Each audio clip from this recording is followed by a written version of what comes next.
వచ్చాము. దాదాపు ఇప్పటి వరకు 3 సార్లు ఇక్కడ ప్రతిసారి వచ్చినప్పుడు 12 రూపాయల సరుకు ఇక్కడ ఉన్న ప్రజలకు ఏదైనా వరద బాధితులకు వరద ఎక్కువగా వచ్చి ఇక్కడ మొత్తం పట్టుకోపోవడం వలన వాళ్ళకి ఏమీ తోచిన ఉంది కాబట్టి ఇక్కడ వచ్చి వాళ్ళకు ఒకరొకరికి 6,000 సామాను, దాదాపు ఒక్కొక్క ఇంటికి 6,000 సామాను ఇవ్వడం జరిగింది. దాంట్లో నగదు ఇట్లా ఉన్న 1,500 రూపాయలు నగదు ఇట్లా ఉంది, ఇట్లా ఇవ్వడం జరుగుతుంది.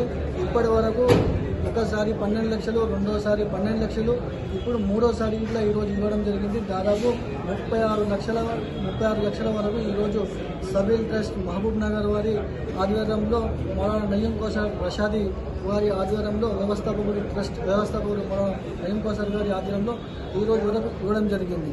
ముందు కూడా ఈ కార్యక్రమం చేస్తామని మా యొక్క ట్రస్ట్ సభ్యులు చెబుతున్నారు.